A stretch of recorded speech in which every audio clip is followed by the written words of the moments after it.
chicken is one of my most favorite proteins, if not my most favorite, besides a ribeye steak.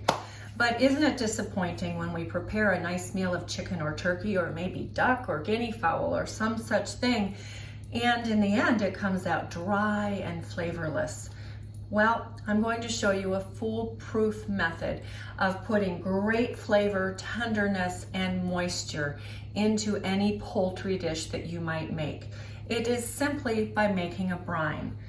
The most simple of brines consists of 1/2 cup of unrefined salt to 1 gallon of water. I am scaling down because I have just a small amount of chicken here. So for 1/2 gallon of water and a small roaster, or in this case, I have 4 nice sizable chicken thighs. So for this amount, I'm going to use 2 tablespoons of unrefined salt. Optional, but a means of adding additional flavor, is another 2 tablespoons of soy sauce, tamari or shoyu, organic only please, something fermented, not just like brewed kikkoman. And then just a dollop of honey, a tablespoon or so. To that, I am adding 1/2 gallon of water. And I'll whisk to combine.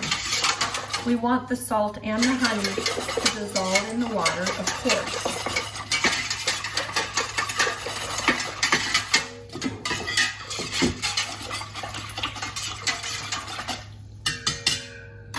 Once dissolved, you're simply going to place your whole chicken or cut into pieces. I really almost never leave my chicken whole. I do break it down into pieces, but in this case, I'm using chicken thighs. Just plunge the meat into the brine, cover, and refrigerate. For this amount of meat, it will take about 4 hours. I can let it go maybe 6. But at least 4 hours. If you're cooking a whole large roasting chicken or a turkey, you're going to, of course, increase the volume. So that goes back to 1 whole chicken or 2 whole sizable chickens. I would use 1 gallon of water. I, again, generally do break it down into sections and I brine the whole thing, but that would be 1/4 cup of unrefined salt and 1 gallon of water. And then if I'm doing a turkey, I'm doing 2 full gallons of water, of brine rather, in a bucket.